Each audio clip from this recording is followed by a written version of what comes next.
Depuis la nuit des temps, le ciel étoilé fascine les hommes. Que ce soit le peuple arabe ou bien les civilisations d'Amérique du Sud, la voûte céleste a toujours suscité leur intérêt.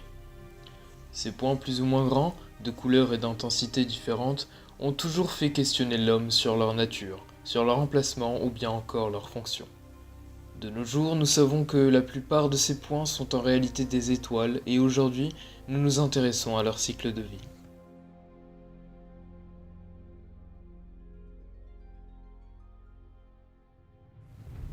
Tout comme un organisme vivant, les étoiles naissent, vivent et un jour finissent par mourir. Mais contrairement à nous, elles vivent bien plus longtemps et leur naissance et leur mort sont bien plus spectaculaires. Une étoile se forme dans un amas de gaz et de poussière. Ce nuage qui commence peu à peu à concentrer la matière en son centre devient ce que l'on appelle une proto-étoile.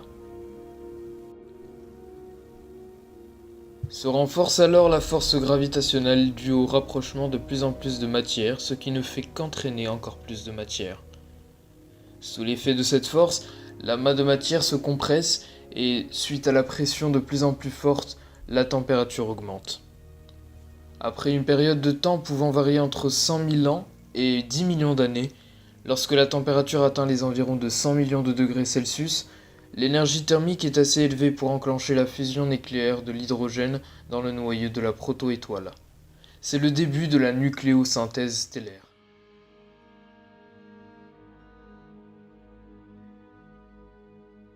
Notre étoile est enfin née. C'est alors que la force gravitationnelle ainsi que la force causée par les réactions de fusion se livrent un combat sans merci. La première attire la matière au centre de l'étoile. Plus l'étoile a de masse, plus elle est forte. Quant à la force des réactions de fusion, elle repousse la matière vers l'extérieur de notre étoile. Plus l'énergie thermique, autrement dit sa température, est haute, plus elle est forte. Durant cette étape, la taille et la température de l'astre ne cessent de varier. Une sorte de bras de fer entre la gravité et la force de poussée des réactions dans le noyau s'opère. Je m'explique.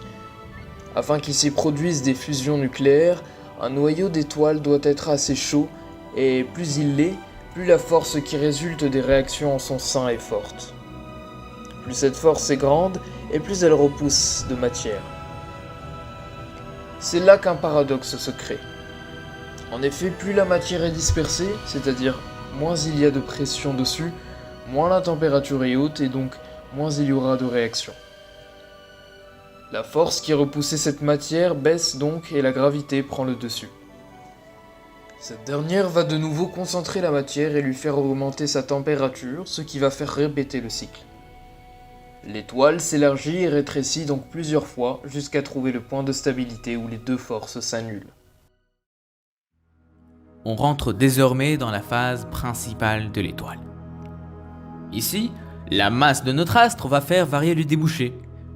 Ainsi par exemple, les étoiles les plus massives ne vivront que quelques millions d'années, alors qu'au contraire, les moins massives peuvent passer jusqu'à 100 milliards d'années à fusionner des éléments dans leur noyau. Après une phase de stabilité relative où l'étoile épuise graduellement son stock d'hydrogène, un jeu de force recommence.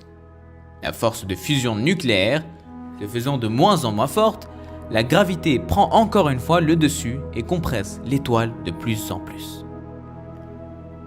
L'énergie en son sein monte si drastiquement qu'elle commence à fusionner des éléments de plus en plus lourds. Cette nouvelle phase de fusion nucléaire cause un grandiose élargissement du volume de l'étoile. La force arrive à repousser la gravité et là-bas même. C'est le passage à la géante rouge. Notre vieille étoile rentre maintenant dans la dernière phase de sa vie. Ainsi, on passe de l'hélium au carbone, du carbone au néon en plusieurs siècles, du néon à l'oxygène en une année, de l'oxygène au silicium en quelques mois, et enfin, du silicium au fer en une journée. Si la fusion de l'hydrogène en hélium est la première gare, la fusion de l'oxygène en fer ou en nickel en est le terminus. Jusque-là, les éléments formés par nucléosynthèse libéraient de l'énergie et contribuaient à combattre la gravité. Mais pour la première fois, la fusion n'en libère pas, mais nécessite de l'énergie. C'est là que l'on constate notre premier embranchement. Pour les étoiles les moins lourdes, comme notre Soleil par exemple, la couche externe de l'étoile, c'est-à-dire tout le plasma qui ne constitue pas le noyau, est repoussé vers l'extérieur, hors de l'étoile. Le noyau, comprimé par la gravité, seule force qui s'exerce désormais sur ce qui reste de l'étoile, devient une naine blanche, étoile à très haute température, où il n'y a plus de réaction nucléaire pour l'alimenter. Elle vit désormais de la gravité et de sa gloire passée. Comme un café trop chaud que l'on laisse refroidir et que l'on oublie, le rendant complètement froid, l'étoile elle-même meurt peu à peu, et ce, jusqu'à ce qu'elle devienne une naine noire, complètement dénuée de vie et d'énergie. À présent, dans le cas des étoiles les plus massives, c'est-à-dire de l'ordre d'une à plusieurs dizaines de fois la masse du Soleil, après la fin de la nucléosynthèse dans l'étoile, il n'y a plus rien pour arrêter la gravité. Cette force va violemment compresser la toile et l'implosion résultante rebondira sur le noyau et formera une explosion très puissante qui durera plusieurs jours. Je parle bien évidemment de la fameuse supernova.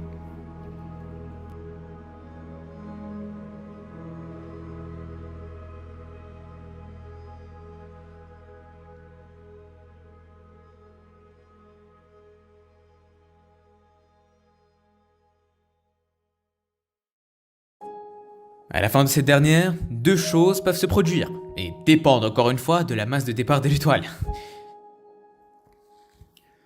Si cette dernière avait une masse aux environs de 10 masses solaires, ce qui résulterait de l'explosion serait une étoile à neutrons. Cette dernière, d'apparence, ressemblerait à une naine blanche, mais la force de gravité désormais extrêmement puissante fait que ses caractéristiques sont très différentes. Pour aujourd'hui, on pourra se contenter de dire qu'elle est formée majoritairement de neutrons. La structure de l'atome n'existe plus en son sein.